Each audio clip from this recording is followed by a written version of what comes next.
Sa video na ito ay pag-uusapan po natin ang bagong analysis na pumukaw sa atensyon ng maraming crypto traders at investors, particular po dito kay Shiba Inu. Ayon po sa isang eksperto, posibleng umakyat po si SHIB ng hanggang 1,346%. Papunta po yan sa presyong 30 digits 173. Kaya grabe di po ba? Pero teka, hindi lang basta hula ito. May malalim po na technical na analysis na pinagbabatayan nito gaya po ng kanyang double bottom formation at isang tinatawag na Big Bang entry. Kaya kung isa ka pong Pinoy trader o investor na nagbabantay dito kay SHIB o kung curious ka lang kung totoo ba ang pwedeng kumita ng ganito kalaki sa isang meme coin, yan, siguraduhin mong panuorin ang buong video na ito.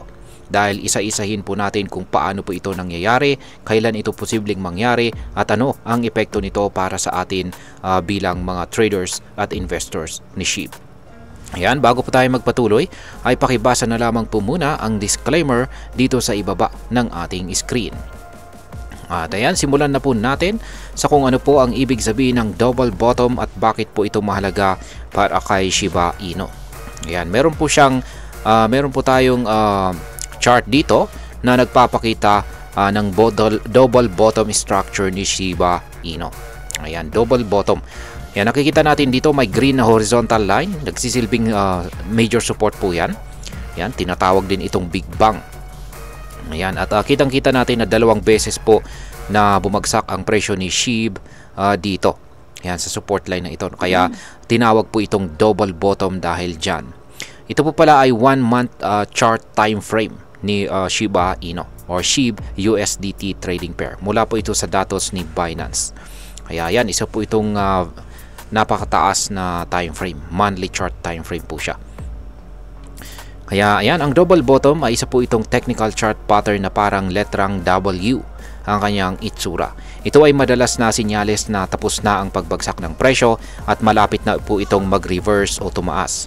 Para kay Shiba Inu, ayon po sa analyst na si Ella Godzilla, ang unang bottom ay nangyari noong June 2023. Dito po bumagsak si SHIB at pagkatapos ay umakyat po siya papunta sa presyo nitong March 2024 at yun ang tinatawag na nabuong neckline nito.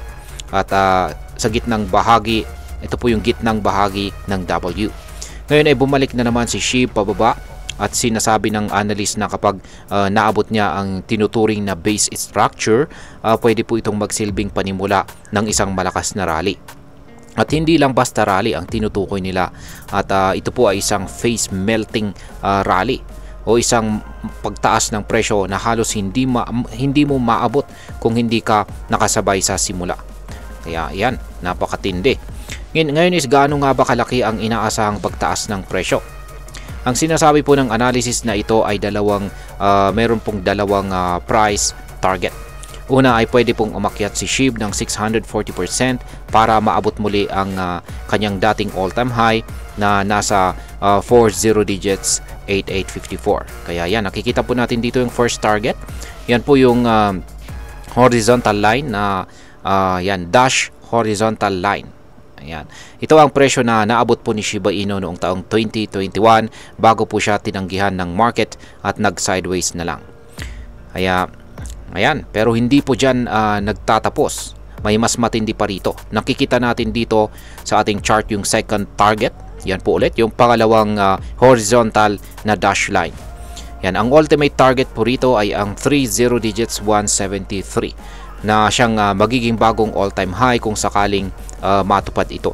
Ibig sabihin nito ay posible pong tumaas si SHIB ng 1,346% mula po sa kanyang double bottom. Yan, mula po sa base ng kanyang double bottom pattern. Kung mag-i-invest po tayo halimbawa ng 5,000 pesos, posibleng maging higit 70,000 pesos yan kung tama po ang forecast na ito. Pero syempre, hindi po garantiya ito. High risk, high reward pa rin po ito. Ngayon is ano naman po ang ibig sabihin ng Big Bang entry at paano po ito nakakatulong para sa mga baguhan. Yan, nakikita na rin natin dito sa chart at yan po muli yung kulay green na horizontal line na medyo makapal po. Yan po yung tinatawag na Big Bang buy. Ayan. Or Big Bang entry. Kaya ang tinatawag po na Big Bang Entry ay ito po yung suggested buy point ni Ila Godzilla sa kanyang analysis na ito.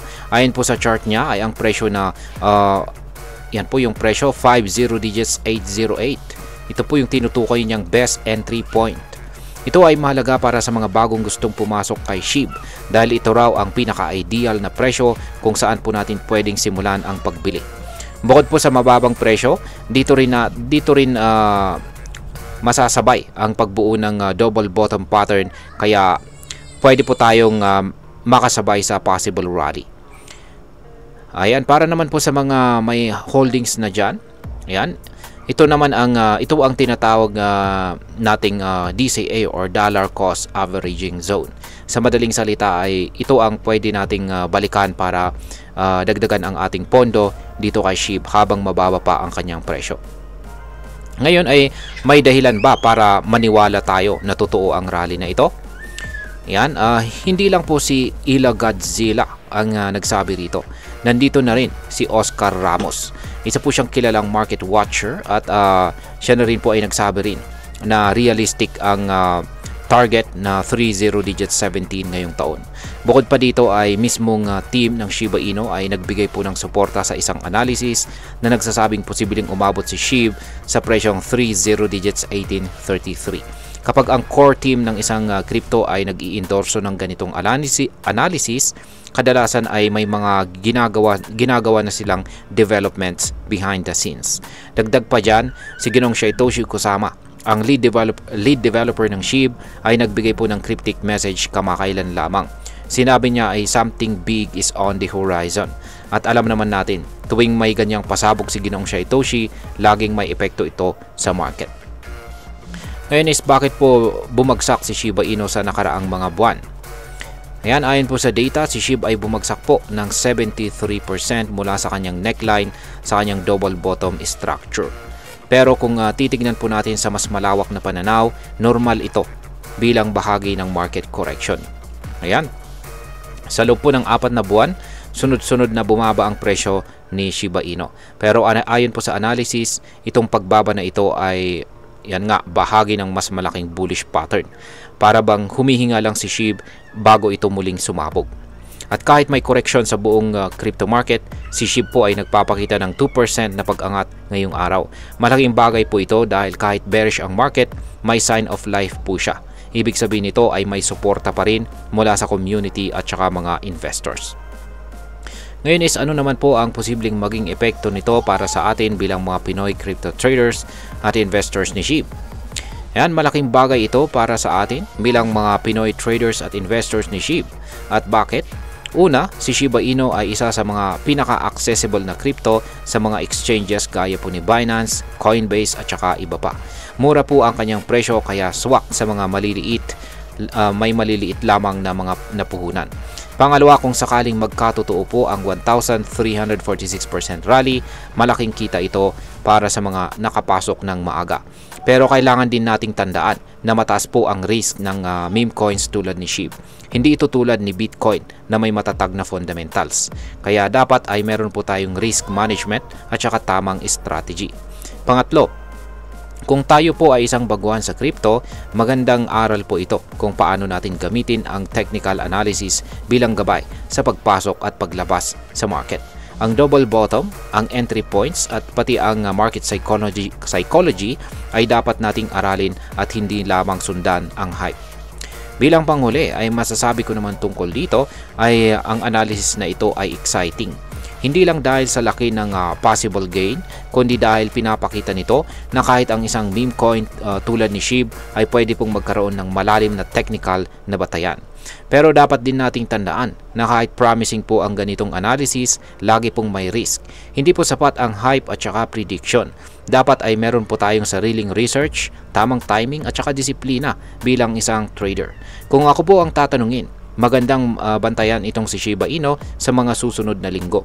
Kung maabot po niya ang suggested entry point na 50 digits 808, pwede itong maging signal para sa isang bagong wave ng movement. Pero sa dulo ng lahat, ikaw pa rin ang siyang magdidesisyon. Huwag pong basta-basta sumabay sa hype. Intindihin mo ang galaw ng market, aralin mo ang mga chart at alagan at alagaan ang iyong kapital. At ayan, hanggang dito na lamang po tayo sa video na ito mga ka-crypto. Marami pong salamat sa panonood. Ingat po tayo lagi at God bless po sa ating lahat.